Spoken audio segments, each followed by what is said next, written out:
Welcome to Brief Recess. Today we're going to be talking about some very serious themes on the show of suicide, sexual violence. So please listen with care. And we are going to list resources here on the screen for you to seek out if you feel like you need those resources. Take care of yourself, guys.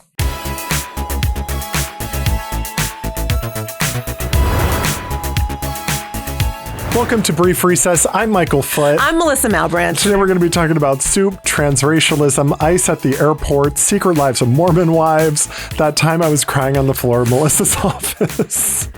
We have a wild interview with Dr. Leslie Dobson talking about Jeffrey Epstein conspiracies, and I'm going to answer all your questions from the DM, so stick around. I was in Jupiter. And so I'm texting Charmaine and I'm like, where did you get this edible from? She gave it to me. Where did she get it from? We don't know where it came from. We can't figure out where the edible came from that I took. We don't know the provenance. You don't know the origin story. No. And now I'm like, took it. Are things that bad where I'm just eating drugs that just I find in the house? Like, I just Did she find it in her bag? Did it have lint on it? So she did find it in her bag and she gave it to me, but it was in a little dime bag. No, there was no lint on it, but it was in a little dime bag. And so she gave it to me, but it was like a year ago. So it's just been in the cabinet, in the cupboard. And I'm like, this is like the equivalent of when you were like, when you were a kid and your grandma had like a candy in her purse. Sure. Yeah. And like, it literally was, I think I was in a toy store with Charmaine. We were shopping. Yeah. And she was like, oh, do you want this edible? My friend gave it to me or something. And so, but I was truly seeing sounds and hearing colors. I don't like that at all. And I texted her. I was like, where did you get this? Because you want another one? She was like, let me text my friend and find out. And then he couldn't remember. So now we've got a whole chain going around looking for the origin story. Mm-hmm. Anyway, how was your weekend, gorgeous? Look at you. Fine. Oh my God, a vision. In taupe. In taupe. There was something I wanted to say to you, and I can't remember what it is. It doesn't matter. Okay. Was it a slur? Maybe. As usual. Actually, this weekend, someone yelled at me. Did you have it coming? I was going to DC. Mm-hmm. So I was headed to DC. Why? And I had Why to were you going to DC? Amtrak. Oof. I spoke at an event. Okay. And so I had to take Miss Amtrak. Okay. And since the airports are verkackt, truly a hot mess in America right now, Amtrak has really taken a brunting as well. I mean, and Amtrak, already the infrastructure is not terrific, right? So, yeah. Yeah, it's hanging on by a thread. You're lucky if you have two rails for the train. Right. So it's about, I want to say, a throng of 200 people waiting for the actual track to be announced, right? Because everyone like waits for the track. Right. And it's all New York, DC type. So people are just like standing there on their phones, very bored, waiting for the track to be announced. I hear someone yell, "Hey!" Everyone stops and turns because there's nothing else going on in the train station. And I turn and this guy's looking right at me. Locked eyes. And he goes, "Hey, my wife loves your videos." So now everyone on the platform turns, whoosh, looks right at me. Maybe he's got an OnlyFans. Who is this guy? This guy? No one else knows who I am except this one man who he doesn't even know who I am. So how did he know to shout you out? He must have seen something. Sure. But he was like, my wife, not even me. I could give a shit about you, but my fucking wife never shuts up about you. So now everyone's staring at me. I'm red. I'm in like jeans, t-shirt, hat. Like I'm not really dressed. I'm not in the Michael Foote drag. I'm not in a suit. I don't actually look like. What do you mean? Like the way that people would recognize me. Wait. Do you mean to tell me that you fancy yourself to be this unrecognizable person? No one would ever catch it. No one would ever clock it. No, totally random thing about being recognizable. I remember, so before I had weight loss surgery, I was looking at a picture and I had showed it to a friend of mine who didn't know me before. Sure. And she was like, you don't even look like yourself. And I reject that so much. Like this idea that I am a completely different person. No, you look, not that you don't You look like a different version of yourself. But not like, who's that person? Honestly, the thing that's like more alarming when I see those photos, your hair is it like different. Yeah. It's colored, it's straightened, or it's treated. It's treated. It's treated. I don't know the term. I'm a bald ass bitch. I don't know what the term is. I'm sorry. I'm bald as hell. I used to blow it out. Yeah, you would blow it out. Mm-hmm. Okay. But wait, so back to you. I'm sorry. This is not about me. So do you think that people think that you look very different in person than not? It doesn't. So if I'm at the courthouse and the juries are getting out, multiple people, oh my God, I love your videos, Michael. Yeah. People will recognize me there. Okay. Because I'm like in the context where if someone sees my video, I'm like within the context. Okay. But here I really was like, I think I was like kind of hungover from that edible. I'm in my gym in like jeans and a t-shirt. Like I'm I'm on an Amtrak platform. I don't know. For some reason, I just didn't think, I wasn't ready for it. Okay. So then he says, can I take your photo? I said, sure. Yeah. So I go to lean in for a selfie and he just takes a photo of me standing there with my bags. I was like, so crazy. While you're leaning in, just like this with my bags, like, hey, hi, wife. So confused. But I think I hopefully made her day. Maybe if you are the spouse of the man who saw Michael on the Amtrak platform, could you please reach out to him? Everyone was very nice in the situation. It was just alarming. No. But reach out to him. It'll make him feel better. Everyone on the Amtrak was like staring the whole time. Well, they want to know what kind of videos are you making. Yeah. Did you see that? I just saw this, that the CEO of OnlyFans bought it. Bought what? He died. He bought it. Oh. He died. Okay. He's no longer with us. R.I.P. I don't know what happened to him. Was it like an autoerotic asphyxiation thing? I don't know. Let's Google it and find out. Yeah, let's go. We're going to get CJ. CJ, if you could just search OnlyFans on your work computer and let us know what comes up. We promise nothing will happen. I'll give you my credit card. Just let me know what comes up. We'll give you Karen Kilgariff's credit card and you let us know what comes up and we'll see. We're just curious. We're just curious. Yeah. I used to have an esthetician who had an OnlyFans page. Really? Was it like pore, like zit popping? Oh no, she used to do my waxing and stuff. No, sorry. Oh my God, Melissa, I thought that she was putting on OnlyFans, her waxing people. No. It was her. She had said to me, she's like, guess what? I have an OnlyFans page. Oh, and good I was for her. like, you do? And I was so deeply curious. And you went and it's you getting waxed. No, it wasn't. It wasn't. It was, but I never signed up for it, but I really wanted to. But I felt like it would be like a breach of some kind. I mean, if she's telling you about it, I feel like. She told me, and I asked her, I'm like, what do you do on it? And she was just like, she said to me what she couldn't believe were the things that, in her case, it was men paying her to do whatever, that the things that men would pay for. Somebody gave her $500 for her to sit there in her bra and underwear eating soup. And I was like, that's it? And she was like, that's it. Oh, honey, I'm doing that for free. What? I'm doing that on live. Right. Yeah. I know. Oh, I got to start ticketing these events. This is unbelievable. To eat soup in her underwear on her bed. Do you have a favorite soup recipe? I love soup. I could eat soup every day. I could eat soup. Oh my God. Right now, my favorite soup is white bean and escarole. I love it. Beautiful. It's so good. And any of those greens, they're all in season right now. It's like late winter. Yep. This is the best time to be doing all that. I know. Andre doesn't really like soup, so it's a problem. Really? He's a particular eater. He likes what he likes. Okay. And he doesn't love soup. And he does like bisque. Make me a lobster bisque. Okay, babe, no problem. Bougie ass. Yeah. My bougie ass man. Brad can make corn chowder, and his grandfather taught him how to make it. I love corn chowder. It's so good. It's very good. The problem for me, there's a lot of dairy in that. I don't need 3 gallons of corn chowder in a household of 2 people. Nope. Because now I'm eating corn chowder for 2 weeks straight. I know. And now you hate it. And now so can we make a ration? Like, let's ration the corn chowder. Why don't you just have the recipe? I can't give input in the kitchen if he's cooking. Okay. I don't have standing to litigate. Why not? In that courtroom. We have a division of powers in the house. Like it is bicameralism. There is the House. There is Senate. And never the twain shall meet. Okay. I can't be given him because then he'll be in here trying to tell me how to slice a shallot. And that is, I'm already holding a knife. Mm-hmm. Or mandolin. Let's not, death by mandolin. Mm-hmm. Yeah.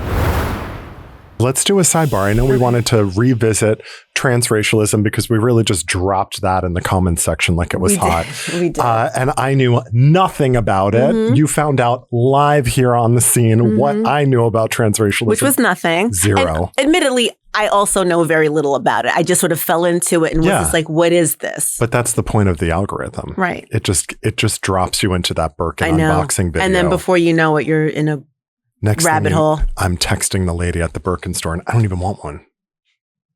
Okay, tell me about transracialism. Okay, so I got a text message from someone that I know. They have asked that I keep their privacy, so I will do that. And this is what they said to me. Hi, Melissa. I listened to your most recent episode and was interested by your and Michael's conversation on transracialism and being transgender. I wanted to give you my thoughts on it. First, I'll start by saying that I am speaking from a biased perspective on the matter, but I do think there is an important difference between the two. Both gender and race are essentially made-up social constructs that don't even have the same definitions from culture to culture and even from person to person. But to me, what makes being trans different than being transracial is in the actions and decisions in the people in the two communities are making. Okay.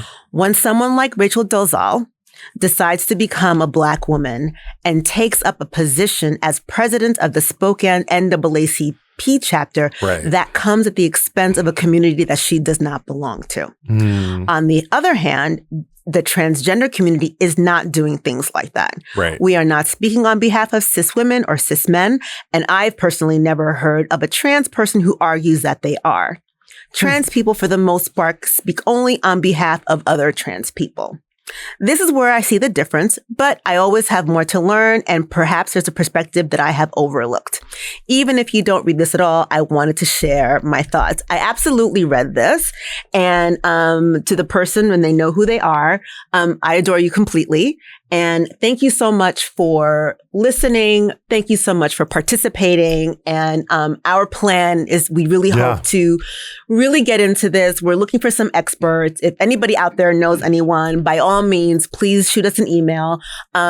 Because like Michael said, this sort of came into my algorithm randomly. I fell into like a rabbit hole over it, but I am no expert. And I think that it could be a really interesting conversation for us to have. I think so. And I think that's interesting because it's about behavior, right? It's almost not about identity. It's what you do with that identity, right? So this person was making the comparison between like trans people are just trans living, thriving, and then some transracial people like Rachel Dolezal are then usurping areas that of the I think that's the big people difference. Of color communities, right? Interesting. Okay. Because it's not just that Rachel Dolezal decided to live her life as a Black woman, but she went into what has been a historically Black space. And was I'm the expert. And took a spot. And took a spot that did not belong to her. And also, I think was like speaking on behalf of. Right. Because she was like, speaking, it's me. Right. She was speaking. I told you, like, the thing about her hair transition really, really bothered me because as somebody who went through it. Sure. I was just like, how dare you? Yeah. How dare you? This is your algorithm is showing. This is what's going on in our news feed, in our TikToks, our Instagram reels. What is happening? So you were taking a break from the news feed, from the algorithm. I was. Are you back? I'm kind of back. Are you reluctantly. kind of back yet? Yeah, I've seen you in my DMs a little bit lately. A little bit. A little bit. I've seen you back in my DMs. Yeah, I am back. It's hard, it's one of those things where you take a break to sort of preserve your sanity. And the news is it always feels everything just feels so dire. Right. So you take a break, but then you're walking around another world and you don't know what's going on. And I also don't love that feeling. Not that I'm an expert on anything, but being relatively informed, I think is important. Well, last night I was getting into bed and something within me said, you should open Instagram right now. Something within you? Something within me, the demon in me said, open Instagram. And I did. And you did. Brad's already passed out. Sure. The dog's tucked Jack? away in his bed. And there I was. And I open it and it says, updated 1 minute ago. Okay. The Air Canada and the stairs collision. So now I'm seeing it, and it's the worst thing that can happen to an influencer. I'm seeing it, and everyone's asleep, and I can't talk to anyone about it. So what did you do? I went to bed. Okay. But it was unbelievable. What I was like, this is crazy. I know. I need to talk to someone about this. So I guess the plane was landing. Yeah. And there was already an emergency at LaGuardia. Correct. And so they shut it down. Yes. And so the stairs were headed to some other emergency, and the Air Canada plane hit the stairs. Okay. Both pilots died. Both pilots died, I know. That's awful. It's I know. Awful. I mean, and it's obviously, any loss of life is terrible, right? But it's not just that. It's also the repercussions of this accident. Yes. So I had a colleague who was supposed to fly in from somewhere. Now they're stuck where they are. Oh, interesting. And they won't be able to get back in until tomorrow. And I mean, and it's I think it also shows us how fragile our infrastructure is for everything. And how reliable it is upon the federal government, right? Like planes at LaGuardia and their success at landing are directly connected to whether or not the federal government has funding, right? Like we can't just sort of like break these pieces apart. No, you can't. They're very the chaos connected. At an airport is directly due to the funding bill being paused. So I thought that was interesting. I mean, TSA and ICE agents today's we record on Monday. So I've already made a couple videos today if you want to check them out online about what's going on in airports. I've been reposting. This is very much breaking news, but TSA agents are not getting paid. Some of them are still at airports in America, but ICE agents are now going to be in American airports as of today, Monday. Right. So now, is the idea behind that to take the place of the TSA agents that are not there, or is it some other role that they're taking on? Fucking knows what they're supposed to be doing and what they're doing there because they're supposed to, I guess this is stopgap for staffing. I don't even think the president could say why he has we really can't ICE agents in airports. Right. They're supposed to be serving as TSA agents, but literally it's the first day they're there and we're already seeing them arresting migrants in airports. Are they masked? Some are masked. A lot of them are not. Okay. And so there's videos of them running away from photographers at the airport because they don't want to be photographed. Gee. It's almost like you're doing something you're not supposed to do. That you have to run away from a photographer. Right. If you're running away from a photographer, maybe you're not doing. Maybe you're doing the wrong thing. Maybe you're doing the wrong thing. Maybe you're doing the wrong thing. Yeah. And couldn't happen to better people as far as I'm concerned. And the thing is that I made a video about this is what, if you're anyone other than a U.S. citizen, don't travel, at least for a week or two. Yeah, I saw that. See what happens. Let's just we already know every time these people, in air quotes, people are deployed to a city, that they do something they're not supposed to do, right? We already know they don't care about the Constitution. They don't care about the Fourth Amendment. They don't care about, anyway, they don't care about your First Amendment right. They can and will detain you if you are just a person of color. They don't care. So everyone freaked out when I made that video and they were like, well, what about my trip? And I'm on a contract and I'm supposed to go on a cruise and my sister's cousin has to travel for work. I meant what I said. Do not travel. Right. I will, and I said it, I will always be the most careful of the opinions of the voices in this space. My job is to keep you out of removal proceedings. Yeah. Once we're there, it's a lot harder for me to help you. Sure. Right? There are plenty of things I can do in immigration court and help you in a removal proceeding, but let's not let it get there. Right. Let's cancel the trip, right? There's a difference between taking a precaution and being safe and having to claw back and figure out, let's avoid an emergency situation if possible, no matter how convenient. So that is still what I suggest people do, despite the overwhelming number of people who reached out asking me about their specific situation. Are you sure? What about my trip? I'm gonna double down. I'm gonna 10 toes down on this one and say, wait 2 weeks and see what they're doing. It's day one, and I'm already watching a woman being tackled in Oakland.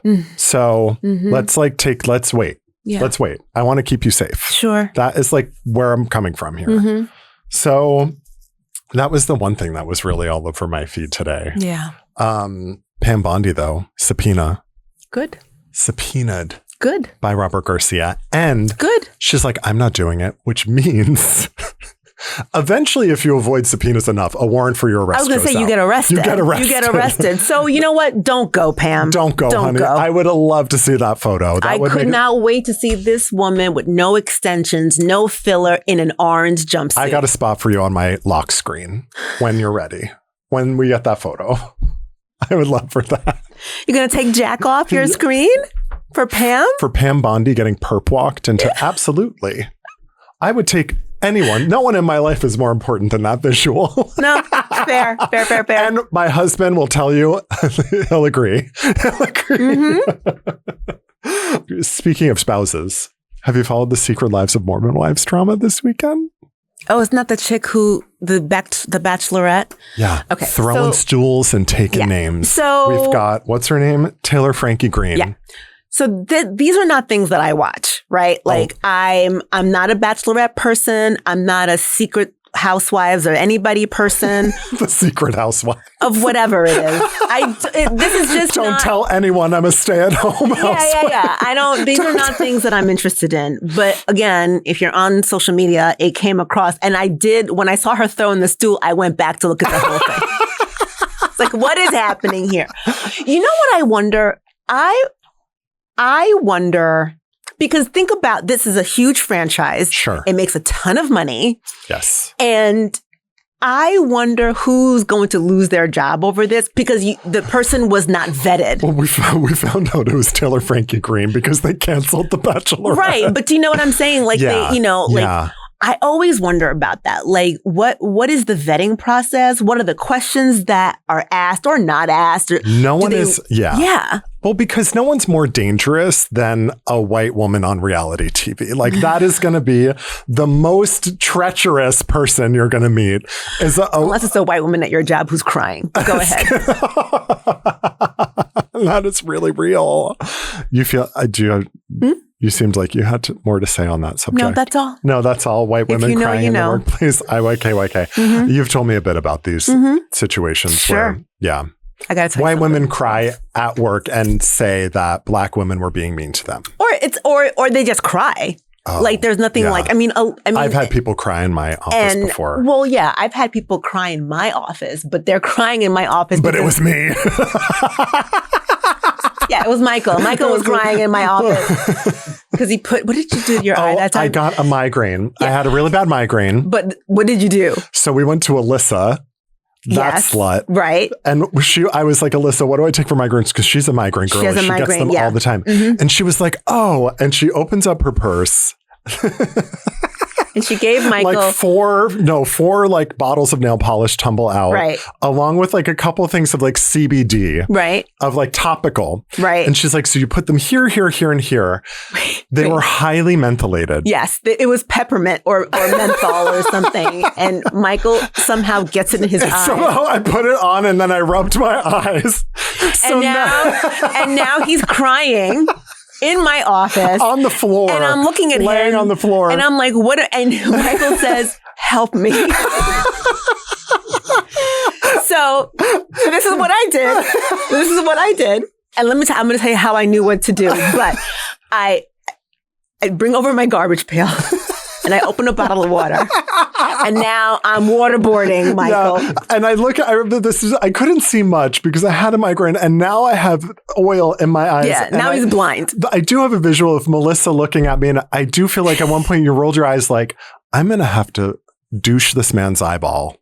Like, I can't believe I'm doing this at work. But you have to ask me, Melissa, why do you know how to cleanse an eyeball? And everybody in my family knows this story. When my brother was about 5 years old, my brother crazy glued his eye shut. No, wait.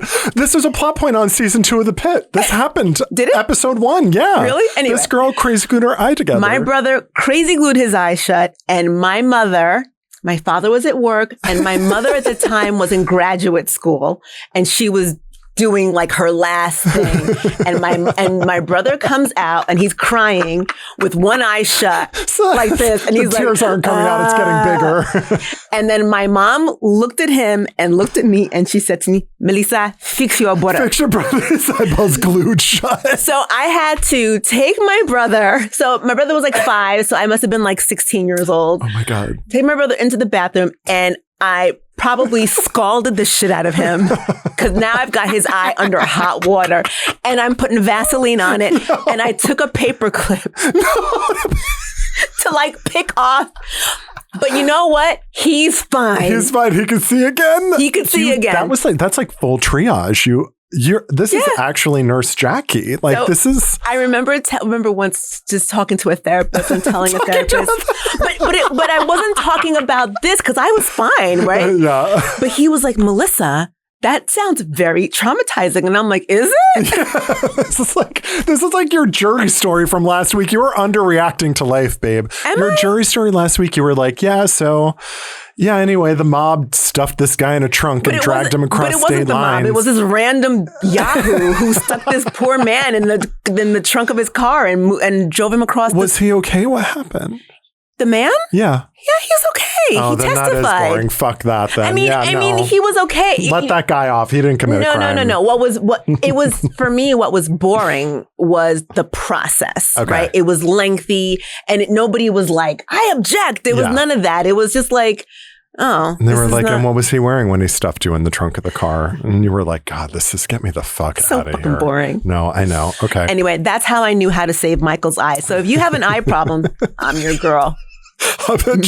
Chief of ophthalmology at Brief Recess at iHeart Studios, Mélissa Malebranche. Anyway. Oh my God. All right, we'll be right back. Let's take a break. Mm-hmm. Now my eye itches as you say it. Welcome back to Brief Recess. This is Under Oath. We're going to do a deep dive. We've got an incredible guest. On today's show, we have Dr. Leslie Dobson. She's a forensic clinical psychologist. She's worked with individuals in maximum security suffering from severe mental illnesses. She does forensic evaluations, assesses sexual abuse allegations, and focuses on the validity of post-injury emotional, cognitive, and behavioral functioning. Thank you for joining us, Dr. Dobson.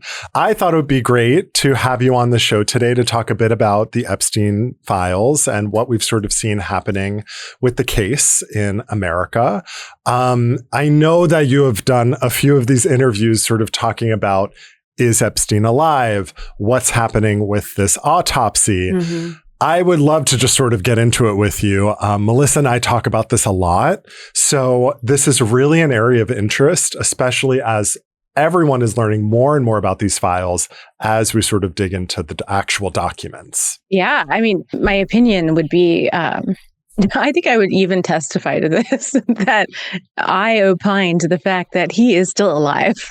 Yeah. And I think what's so interesting, right? There are a lot of people on the internet who are saying that, mm-hmm. but I think you're one of the few people who is drawing upon what I know from cross-examining and examining doctors and forensic techs.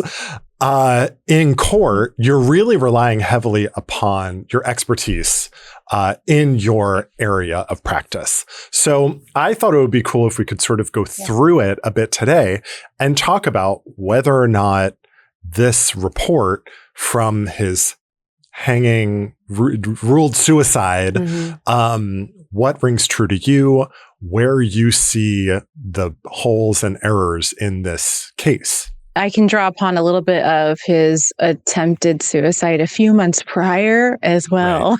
Right. Okay. So all right, great. You know, I'm excited. Let's get into it. We have to pick apart the trees, but we have to see the forest for the trees at the same time. And I think holding that duality is difficult for people. And that's why there's so much controversy around all this. And that's oftentimes what we're doing in court, right? In a criminal trial, yes, we get the expert in on the really specific details. We're looking at the images. We're looking at the autopsy report. But we also have to look at the person. We have to look at the corpus of the evidence. We have to look at the circumstances. We can't just look at one specific detail, right? So exactly. Why don't we get started? Let's do this full trial style. Mm-hmm. Let's credential you as an expert. Tell us about who you are and your profession. Let's get right into it. Oh, okay. A little voir dire here. Yes. Mm-hmm. Dr. Leslie Dobson, a real licensed psychologist, even though people on the internet don't believe it. No, I have a bachelor's. They don't believe I'm a lawyer either, so it's fine. God forbid we have personalities and do our jobs. I got a bachelor's degree in psychology. I have 2 master's degrees, one arguably regrettable in Freudian dream interpretation and psychoanalysis, but I got to travel the world to do it. Yeah. And then I have a doctorate in forensic psychology and a fellowship in high-risk sexual offenders. Okay. So you really are the expert in this space then. Mm-hmm. I mean, this is really someone who has studied and is credentialed as an expert in this field. Definitely. I've testified in over 50 trials. I've been deposed well over 60 times at this point. And I, both criminally and civilly, but I worked for the government for a long time, which gave me access to the nasty fuckers of this world. Right. And then when there was a hit on my life, I decided to go into civil litigation and get out. Oh, yeah. Oh, wow. Good for you. Yeah. To stay safe, it's really hard to be a badass expert and also not be alive. So yeah, I can't carry my gun in there. Yeah. Okay. So looking at the Epstein files, looking at the death of Epstein, the official ruling was suicide by hanging. Right. What is your first response to hearing that? It doesn't make sense. The bone breaking does not line up with typical hangings by suicide. The way that it looked on his neck, how it was angled, is not how it should have been. It should have been angled upward, looking at the grid where he allegedly had hung himself. I've responded to hangings, and in state hospital systems, you don't take the person down. You do not immediately try to save them because they may be trying to kill you. It could be a trick. So you always wait for a second person to arrive before you save their life. It's really fucked up, I know, but your safety is more important than theirs. Interesting. And so that's protocol. Oh, it's protocol. You do not singularly break up a fight. You do not singularly do anything that has potential risk of violence to you. And you would say that that's kind of like an industry standard, that everyone is on the same page about that? Yes. I mean, that's the Department of State Hospital training. Okay. Wow. Okay. That's incredible. And so that's really interesting, actually. So if you are an employee at a prison or something, and you walk into a cell and you see the person, and as far as you can tell, the person is still alive because there's movement. Right. You are not permitted to cut that person down. You have to wait for your partner to come. So by the time that person comes, that person might actually be dead. Right. And, interesting. If I break the glass and I get the cut scissors and I pull my alarm and the alarms are going off and I go in and cut him down, what if he wraps his legs around my neck and breaks my neck? There's violence every single day. Sure. Yeah, right. It could. That's right. It could be a trick. Wow, that's amazing. I didn't really think of that. But it's sad we have to live in the defensive way, but they brutalize us as employees in the state hospital system every single day. Wow. Right. So in this scenario, what happened? The guard did cut him down. The guard took him down. Right. And it was high enough up that you would have seen a line, right? It would have had an upward trajectory. When you self-asphyxiate, you're going to be forward facing, and that's how it was described. And then the rope would be up behind him, or the torn towel. Now, the first time he tried it, it wasn't successful. I haven't seen pictures of the first time, but it was a similar description. And then the second time somebody would have come in, there would have been 2 people coming in. Oddly, the cameras glitched the first suicide attempt and the second. That's so strange, right? Mm-hmm. And so you would cut the rope and then you would immediately start CPR. So what happened in this situation then with Jeffrey Epstein? Did they follow any of those protocols? From what I read, they cut him down and he had already died. I don't know if I hadn't read anything about CPR, and there was no alteration to his rib cage or his muscles where you would usually break some ribs. You mess stuff up, you'd have some significant bruising with real CPR. And before he allegedly committed suicide, there were issues with his body that were not present in the autopsy report, right? Yeah, he had small testes. I'm kidding. The fake body had small testes. Okay. So, Michael, control yourself, Michael. She said the fake body. Right. So, but do you think that, because I'll tell you, when I had heard that Epstein had died by suicide, my first inclination was, he didn't die by suicide. Somebody killed him. Right. That was, as opposed to me believing that he wasn't dead, that the whole thing was a hoax. I was like, he didn't kill himself. Somebody killed him. Right. So, but you're telling us that your belief is that he is not dead at all. Yes, and not only from ripping apart the autopsy, talking to morticians, one of the doctors who's been doing this for 50 years and said how bizarre this is. Okay, that could lend to murder, sure, but now we're looking at this massive Epstein network, an international network, pulling in the KGB and Israel and Norwegian assets. You don't think this guy had the power to know he was going to go to jail and then get out? I mean, the prison guard got $5,000 before they even knew he was going there. His estate won the $80 million Powerball a week after he went into prison. There's just too much information to say that he didn't have his wherewithal to just get out of prison. Melissa and I are looking at each other like this is unbelievable. Yeah. I was saying this to Michael earlier. I listened to an interview that you gave recently, and I think the thing about it is that we don't want to believe that any of this is true. Do you know what I'm saying? In the sense of listening to this idea that Epstein and his cronies, they were cannibalizing people, right? It's one of those things that you want to believe is so far-fetched that it couldn't possibly be true.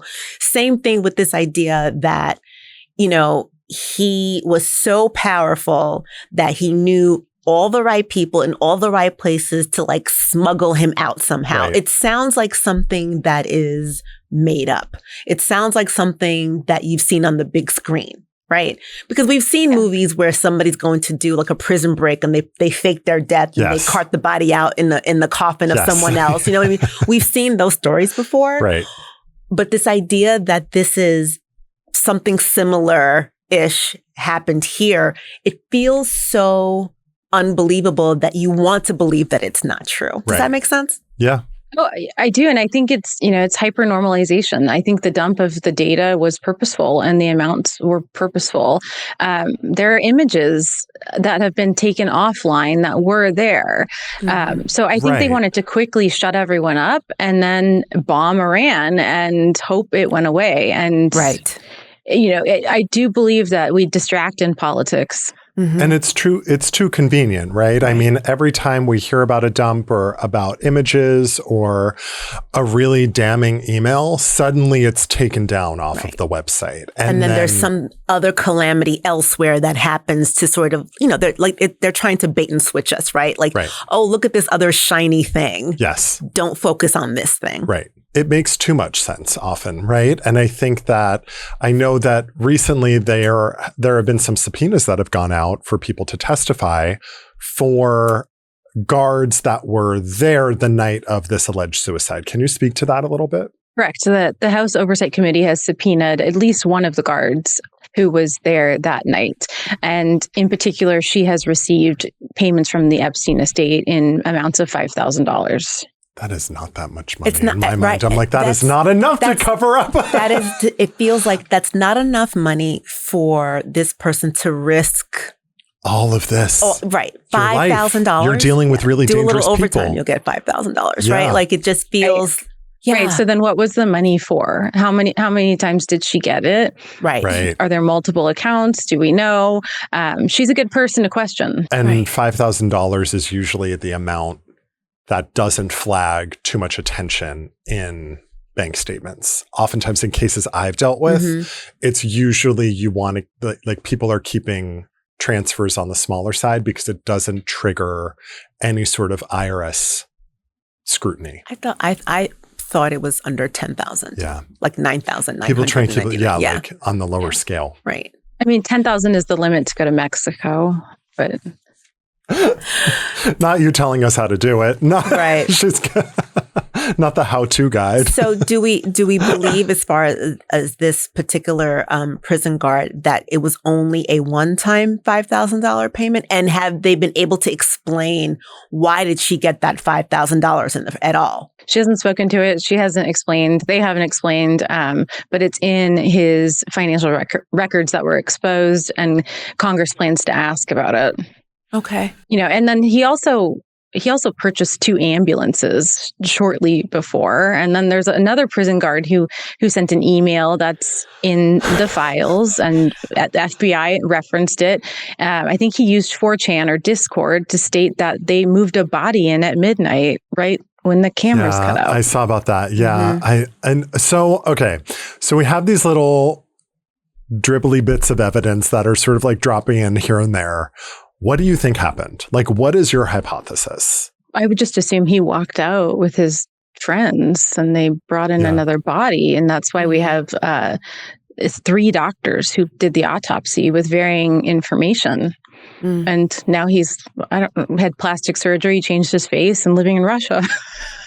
It's unbelievable. That's crazy. I mean, again, it just sounds like one of those things that you don't want to believe is true, because it sounds like something that you would see in a movie. But then when you lay the evidence out, right, it does make a little too much sense, right? I mean, this is an extremely powerful person involved with other really powerful people who is now in a relatively low security prison situation. I mean, it does kind of make sense. I mean, when Charlie Sheen came into LA County Jail, he was on a 1-to-1. It's fucking Charlie Sheen. Like, we could not take our eyes off him. Right. You don't leave someone like Jeffrey Epstein alone for a second. You have a 1-to-1 eyes on. You're writing on a little log all your 15-minute check-ins. You're documenting everything. That wasn't happening. That's completely unimaginable. And he was technically classified as someone who was supposed to be on suicide watch. Because he had just tried. I was going to say, was he on suicide watch before the previous attempt or once that attempt? It was after that. It was after that. After that. Okay. Months prior. We could say, he had a little practice, he got better at it and succeeded, but it doesn't look like an actual suicide to the doctors who for 50 years haven't been investigating hangings and dead bodies. There's been a lot of talk in the Epstein files about cannibalism and people eating people. And I know that you've worked on cases that involve cannibalism in the past. Could you talk a little bit about those cases and sort of your experience and how that applies here? Sure. I've had patients, they've all had mental illness, severe mental illness, from schizophrenia ranging to, if you want to say psychopathy is a mental illness, we would say they had antisocial personality disorder and narcissistic personality disorder. And then we would give them the psychopathy inventory. They would rank high. And then that's how we would determine it, because it's not a diagnosis. But between both of those individuals, I have come across many in the state hospital system, in jails and prisons, and especially at Coalinga State Hospital. That's where we hold the sexually violent predators in California, who have eaten people for a variety of reasons. I mean, I think, so there's kind of 3 categories of cannibalism. It would be the survival, airplane crash, we got to eat people to survive. Right, the yellow jackets. Right. Right. Oh, God, that freaked me out more than meeting them in real life. But that, and then we have the ritualistic, satanic, ritualistic, elite. And we see that a lot in pop culture. We see that on TV. We see that in movies. Right. And then, what is cannibalism? Is drinking blood under that category? We don't really have a real definition for what it is.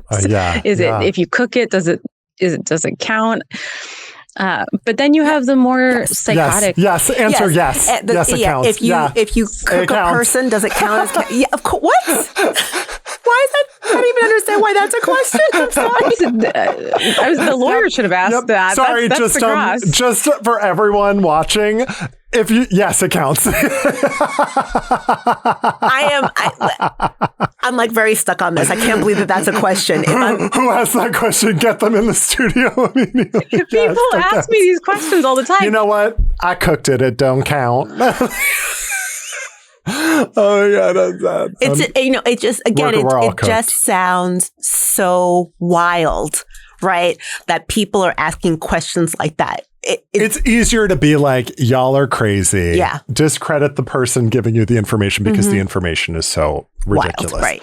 But it's one of these things that that's happened throughout history, right? We've always had people discrediting and saying that you're crazy for saying that. And then 50 years later, everyone's like, no, they were right. Right. Imprison Galileo. Mm-hmm. And I fully grasp that there are targeted smear campaigns and Hillary Clinton and Pizzagate, nobody kind of believed it. And maybe they used that, as a political attack. But there's also very real elite individuals and satanic rituals that drink blood and kill children on purpose and eat parts of their body. That's like a very real thing happening in America. Well, largely in other countries. I mean, I didn't think we'd hear about it so much in the Epstein files. Mm-hmm. But for thousands of years, they've been doing this in these rituals and these, private clubs, you could say. I don't know. This is too crazy. This is too crazy. But I'm wondering what is the purpose, right? Like why is this the thing, right? You have this very elite group of people. There's this club and I always wonder, like, where is someone in life where they decide that that's the thing that I'm going to do to get you to join my club? And then the other person is like, yeah, that's a good idea. I'm going to do that. Whatever happened to annual dues? Right. Whatever happened to a membership fee? Yeah. Whatever happened to tithing? Well, but seriously, I am curious, like, what is the purpose of, I think, let's say that I choose to accept this notion of a ritual. Okay. I may disagree, but I accept that that's what it is. But this idea of belonging to a, this elite club or this elite group of people, based on what what is the reasoning behind this? Why would somebody think that that's what you need to do? I think with the Epstein case, and this is different than a lot of the cannibals that I've met. But with the Epstein case, youth and life longevity were a big thing, right? He was trying to make the perfect baby, adrenochrome, right, all this stuff. Designer babies were a big the designer babies, right? But I think, so you've got the longevity, but then I think you have to really think about the spirituality and the ritualistic nature of people, and that human sacrifice has been a thing throughout the history of humans. And when you reach that group or that level, that sacrificial moment is going to bring you to that next level of religiosity, in my mind, delusion. But they believe it. And so as you're sort of looking at the Epstein case, at the everything that happened in the prison where he was being held, and now this autopsy report, what really stands out to you? Is there anything else in that autopsy report where you're like, this is totally something that people need to be talking about that they're not picking up on? His prostate was there in the body, but in the files, they said his prostate was removed. They said his urethra was on one side of the tip of his penis, oddly placed, and his penis was egg-shaped. That wasn't noted in the autopsy of the body that they determined was his. There are tattoos, and people argue saying he had stick-on fake tattoos. He did. He also had real tattoos that weren't noted in the autopsy. And then we have the more conspiracy, not that we're already in it, but of his nose changing, his eye shape changing, his lips, his ears. I mean, people have gone to town comparing his earlobes. I don't know if your ears change when you die, but there's a photo of him after his death where it almost looks like he's smirking. It looks like a faked photo of him in the cell. I think there's a lot of AI. Body. Yeah. Mm-hmm. Mm-hmm. There's definitely AI, and then we've got Palm Beach Pete, who's getting a lot of attention lately, yes, who looks just like him. Yeah, there's this guy in Palm Beach who's been driving around in a convertible, and he looks exactly like Jeffrey Epstein. And everyone sees him and is freaking out. It looks just like him. Wow. Our producer just showed it. Wow. Okay. Well, he's using it to his benefit. Yeah. So where do you see all this heading, right? Like we have more questions than answers when it comes to the files. Will there be some sort of accountability in this case? Because it's so clear this administration wants this shut down. They don't want to talk about it. They want everyone to move on. And every time they do that, everyone just starts looking at it closer. Right. Giving it more attention. Yeah. And then I think also asking why in other countries people are going to jail. They are losing their jobs. Right. What's his name got unprinced or whatever you call it. Yeah. So it's we've removed him from right. So there are people who are feeling the repercussions of just having known this man, whereas in this country, nothing. Yeah. It feels like nothing is happening. I think there's actually a lot more happening than people know about. The UK is now demanding unredacted files so that they can investigate inmate Andrew. So that will move forward. Let's see if they get the files. Let's see if they get pushed back. Right. But other countries may need to help us out in that regard and start trying to obtain the information themselves. But I think, and tell me if I'm wrong because I'm not the lawyer, but I think the key is building a RICO. I think we've got to start from the bottom up. We have doctors who have a lot of information that are still practicing in Ohio, at UCLA, Princeton, Stanford. We have dentists. We have groundskeepers. We have chefs. Columbia University Medical Center, there was someone who was affiliated with Epstein and the women that he abused. And she was a doctor who would treat the women, right? I mean, this has been a long-standing, intricate network of professionals, business people who are all a part of this network. It's not just one person. Right. It's not just him and just Ghislaine. Right. So I think it was stupid to depose the Clintons. Well, I don't think they intended to depose the Clintons. I think they said, we're going to depose them thinking that they were going to say no. And then Hillary Clinton snapped off her press-on nails and took off her earrings and stomped right into fucking and she yoked up Bill and was like, listen. She said, buckle up, Buttercup. Like, I don't think people thought that they were going to testify. Did you listen to it? I did. And after they agreed to testify, we've got a clip of Trump being like, I always liked and respected Bill. I thought he was a nice guy. It was like right after he was like, you better testify. And then they asked him after Bill said yes. He was like, he's always been such a nice guy to me. He's a strong president. Hillary, she showed that she was like a rock star, telling them that they were all idiots and how to lawyer, you want to set up a pattern, you want to corner me, let me help you out. You picked the right bitch, Right. But then Bill, utterly pointless until the moment he saw the pictures. Yes.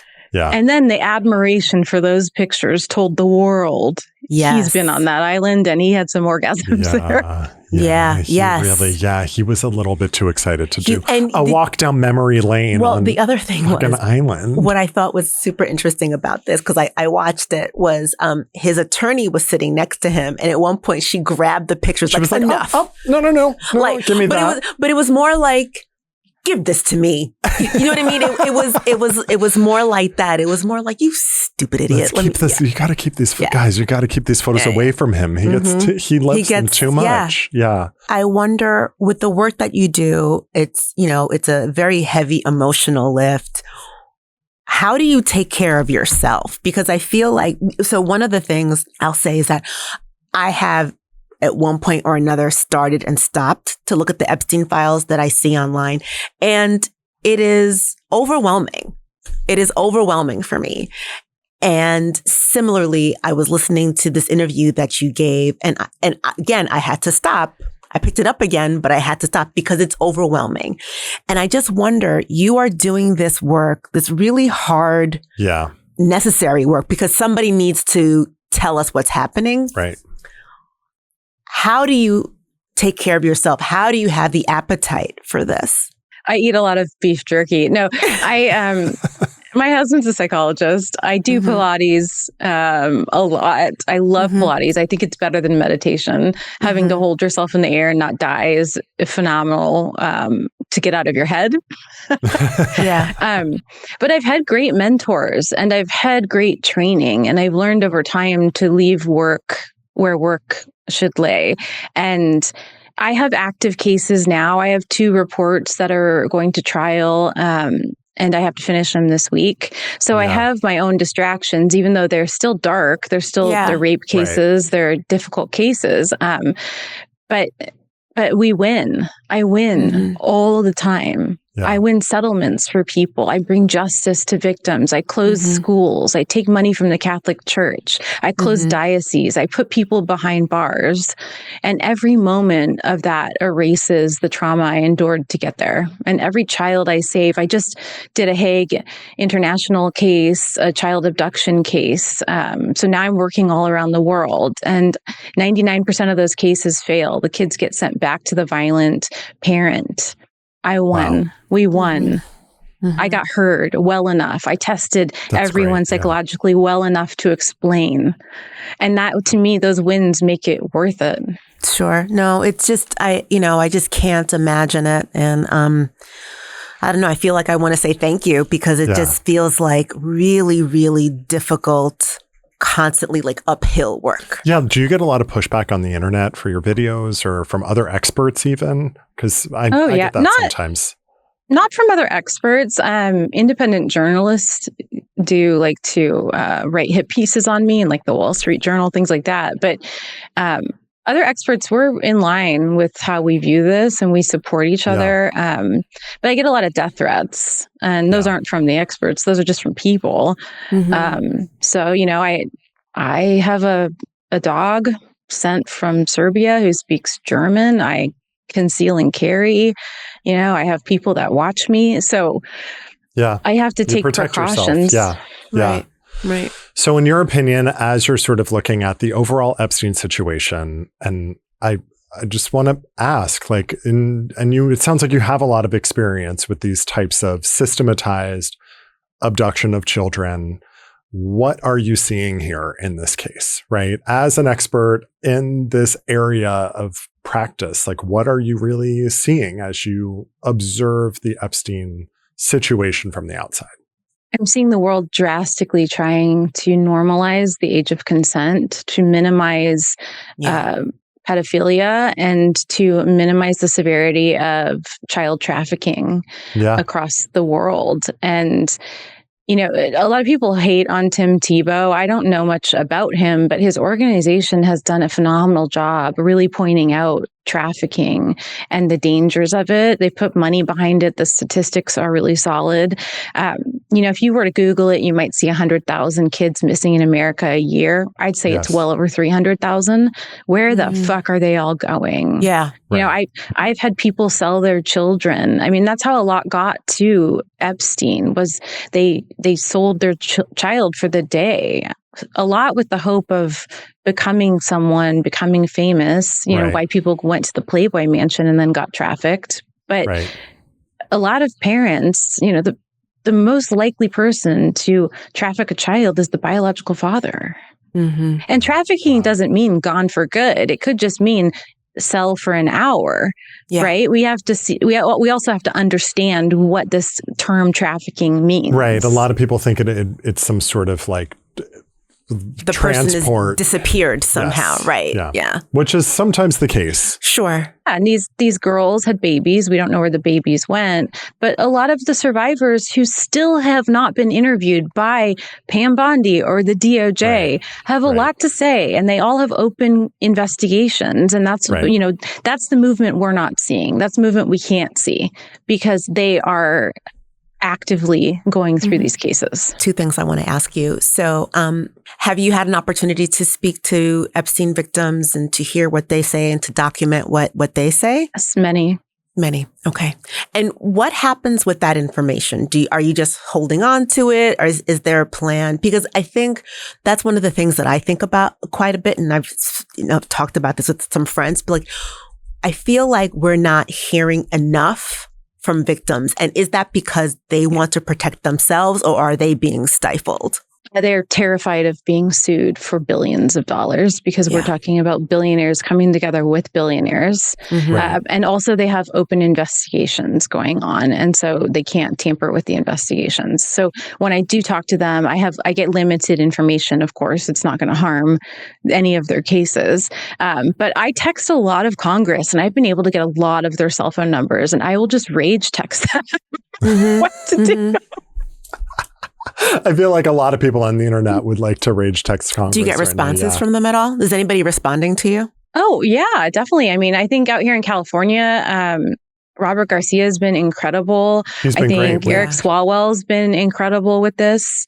You know, Eric Swalwell voted to have the congressional, the sexual harassment stuff exposed when so many people voted against that. Yeah. That was very strange to me. Like a ton of women voted against having congressional sexual harassment allegations exposed. I saw that. That was unbelievable. And then it was like one of those things where it was the next day, no one was talking about it anymore. Yeah, they made it go away. And this is sort of my last question for you. And I don't even know if you could really answer this question, but a few minutes ago, you said something about how, you know, we're trying to sort of normalize pedophilia and sort of have it sort of become more acceptable. Why do you think that we are this way? Because when I think about it, immediately I am repulsed and I'm like, oh, that person belongs under the jail. Like, get rid of this person forever. Right. Why do you think that there is this tendency to either go easy on these people? Because it seems like if there was something we should all rally around is the protection of children, right? People who are innocent, you know, they're babies, they're kids. Why do you think that we have such a hard time in throwing down the gauntlet and saying absolutely not?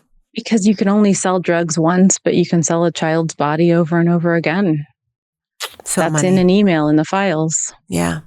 So it's money. It's money. It's money. It's not you and I, right? We're not, I don't know if you guys are billionaires. I'm not, but you know, I don't own giant corporations. I didn't start Victoria's Secret. It's them. It's Les Wexner. Yeah. Okay. Well, thank you for coming on the show. On that note. Yeah, it was really lighthearted. Thank you for coming on. Do you have anything you want to plug, anything you want to promote? I know you have a book out. Do you want to maybe mention that? Oh, it's kind of more like a pamphlet, but I did write a small book on setting boundaries with your friends. Maybe you should set boundaries with the Epstein files. Yeah, anything you want to plug? And where can we find you on the internet? The book's called The Friend Cleanse, if anyone really does want to set boundaries with their friends, toxic friends. But on Instagram and TikTok, if I'm not violated because of Epstein. And then my website, it's good to check my website. I'm going to be co-producing several television shows and hopefully getting my own show soon. And so, you know, just check back and see what's happening. But also I encourage everyone to vote, and you can go on my website and you can see where I have a link to the Courage candidates. And those are candidates that are running for Congress who have a fucking backbone. Great. That's great. We love that. We love that. I would love to check that out. Thank you for calling that to our attention. All right. Well, thank you so much. It was wonderful speaking with you. Thank you so much. Really, this was really interesting. Nice to meet you. Nice to meet you, Leslie. Thanks. Take care. That was, and even me, and I see all this shit in court all the time, and I'm still like, this is too much for me to handle. You know, it's one thing to sort of know that there are bad people out there, right? But this is beyond bad people. Well, I think we always think of the villain as like the guy with the ski mask holding the bag of money with the dollar prints printed on it. It's a burlap bag. Yeah. And this is like, oh no, it's actually like the billionaires of America together in this network of like hedonistic, pedophilic, like crazy, cannibalistic. Yeah. And there's also cover-ups. It's just like, not only are you being asked to believe, and I'm not saying that I don't believe her. No, right. Not only are you being asked to believe that people are so disgusting and awful that they would do something like that. Just the depravity is to a certain level. But it's institutionalized and the institutions are compromised as part of it. Right. Like these systems are run so deep that they're a part of that the prison system could be part of a cover-up.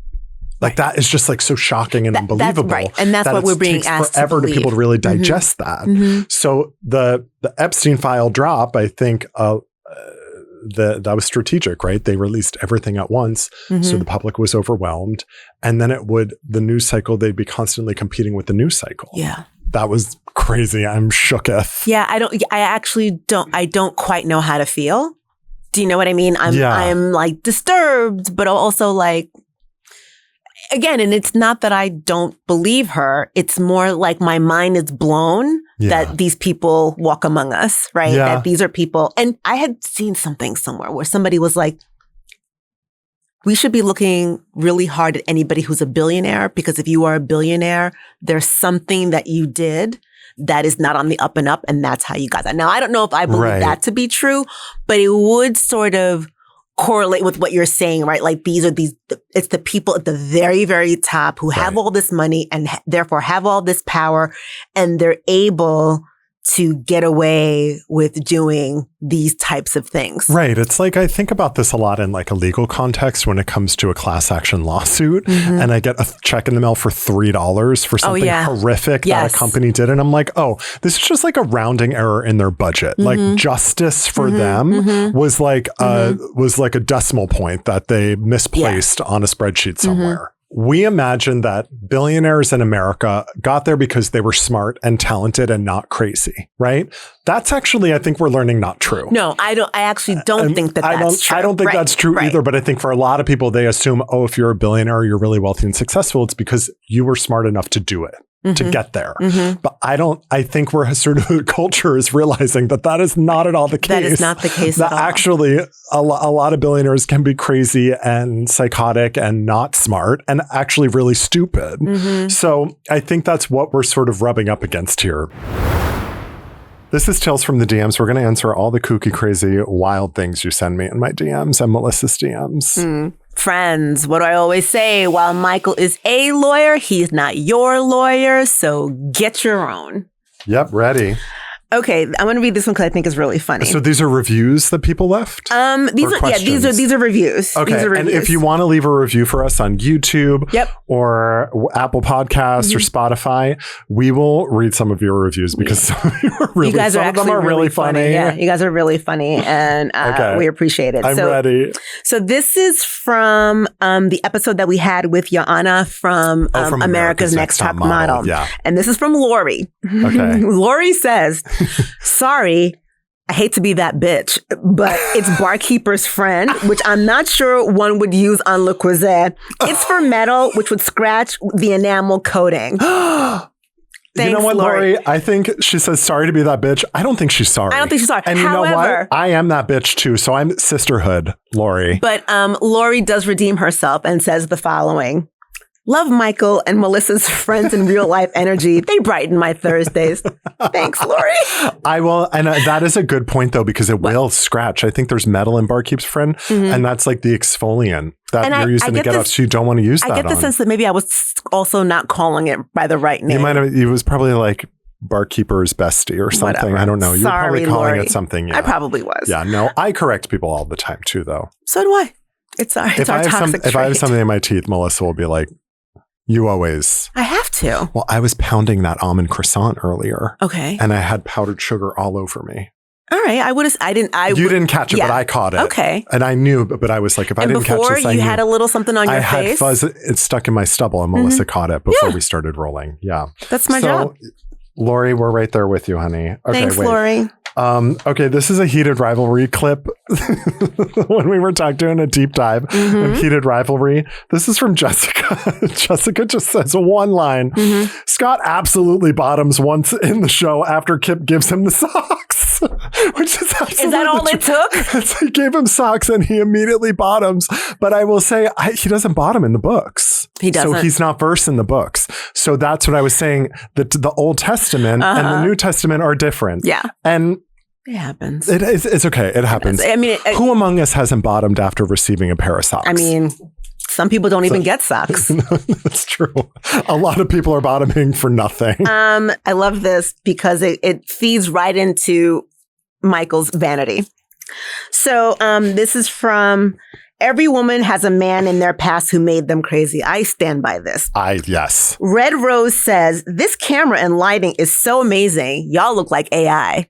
Thanks, Oh, Nick. hell yeah. Thank you, Nick. Oh my God. We did a full, he explained all the lighting to us before we rolled deep today. dive. Because I want to know. I want to know what it looks like. I went to Sephora. I said, give me the stuff for the camera. I don't want this stuff for every day. I'm seeing friends. Oh, a no makeup look. I want the makeup look. I don't want the no makeup look. But I also had to stop Michael in his show. I'm like, you're going to look a little too dusty. We don't want that. Yeah. A little corpsey. A little. Like a corpse. We don't want corpse, that. Not the True Blood. No. Okay. And then one more. This is from Madame Lexi. These two are fun. Enjoying the show. Love their New Yorkiness. If you know, you know. It's true. It's true.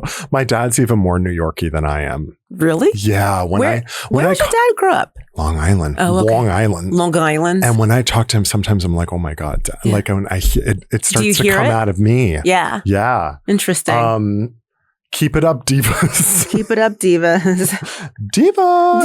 Oh, this one's subject line. Diva. Michael and Melissa are so good together. It's so funny.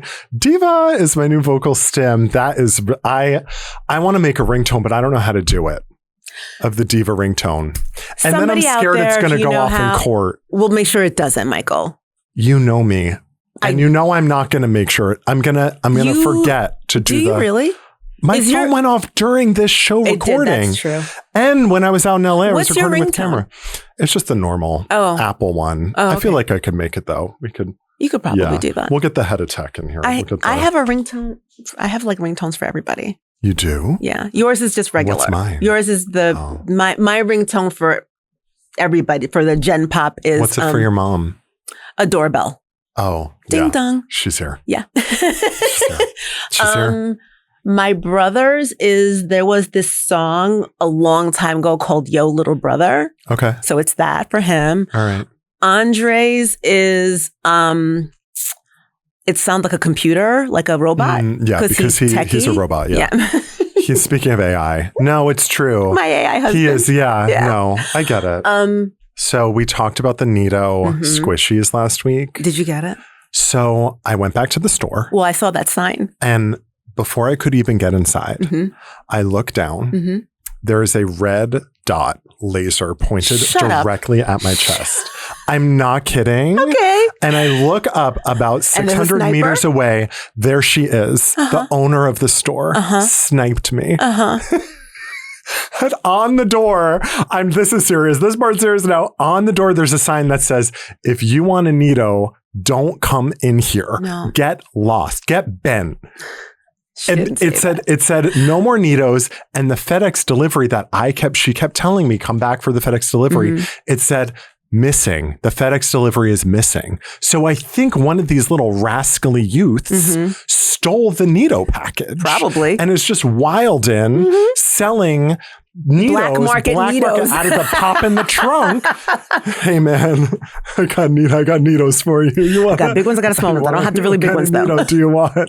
I think that's what's Are they all clear? No, they're different colors. Okay. Because she had one sample one and she held it up like the Hope Diamond. You know how they do at an auction? It was kind of like that. She had like art Simba handlers. She had art handlers. Yeah. She was holding it up. Really. And so I sent the photo to my niece who cannot be satiated. There is there's no how old is an Madeline 11-year-old isn't going to she's like, I don't care, find it. I love her though. She's like, get in there, sue. Yeah. Like, what are you going to do to get the Nito? When Michael and Brad were, this is like my favorite Madeline story. When Michael and Brad were getting married, they were a little bit late. And I was talking to Madeline and we were late to the ceremony. Yeah, they were late to the ceremony. And there was a whole drama because I left Brad's suit in the city. Right. And it was a destination wedding. So he did not, about 30 minutes before we've got 200 people assembled, we realized we don't have his suit. Right. We have like jeans and a t-shirt. Right. And I'm dressed like this. Right. So it really was like a rags to riches story that we were about to tell. Where did he end up getting? We put him in a cab and sent him to like a nearby suit store, local on Long Island. Right. And I called ahead of time and I spoke to the woman, and this woman with such excitement. She had been waiting her whole life to receive the call. Yes, she An was. emergency gay wedding. Yeah. Oh. She was ready, Yes, honey. she was. Yes, she was. She seriously, I think there was like a button on the desk that she hit. And like the wall behind her bat fell. signal. Yeah. Yeah. Yeah. And like there were racks of clothing and she's like, what size? And she had them hemmed and ready to go. By the time he got there, it was ready. Yeah. And he was at the ceremony 2 minutes late. Right. But according to Madeline, I was like, Madeline, where are they? And she was like, I don't think they're coming. She was like 4 or 5. She was like 5 years old. She and I was going just like, around. what? She was going around telling people we weren't coming to our own wedding. They're not coming. but I need for people to understand, like, she was this little bitty thing with glasses and like so cute, but also like her, like, she's like, I really don't think so. Like standing steadfast in her conviction, they were not coming to this wedding. I don't think they're going to make it. And then I asked her to spin, and she did. She's like, this is my party, actually. I was like, you want to spin for me? And she did. She's like, but they're not coming. All right. So someone messaged me directly on the internet. Asking me about, I don't know why I said that's so weird, like it was Grindr or something. It wasn't. It was just the internet. I just want to keep them anonymous. They said, hey, Diva, I would like to remain anonymous. Thank you for not sending me your social security number like some people. Do you have any information about EAD renewals? So an EAD is an employment authorization document that immigrants use so they can work. Right. For TPS holders who are from El Salvador. So TPS, temporary protected status. It's basically like a ruling that USCIS Customs says, hey, if you're from this country, you get sort of like temporary status. We're not going to deport you right away. Right. So this person has TPS from El Salvador and they have an EAD renewal. The TPS is still valid until September, but the EAD expired March 9th. So they're trying to figure out what to do when TPS is still ongoing, but the EAD expired. So if that's the case, you can reapply for a new EAD. Right. But I do think you might have mixed up this question because from my understanding, TPS for El Salvador is still in effect until September 9th of this year, 2026. So if your EAD has expired, you can apply for an EAD renewal now because TPS is still technically in effect for El Salvador. So that's the answer. So you're not shit out of luck like you thought you were. That is actually something that you can fix. And they wanted to say thank you for what you and Melissa do. You're such a breath of fresh air. Keep grooving. In these trying times, keep grooving. Thank you. That's very sweet. It's very sweet. You're often grooving. I do the best that I can. Yeah, but don't groove too hard because then you got to go to the chiropractor. I know. All right, this is Brief Recess. Thank you for joining us. I'll see you in court. Bye.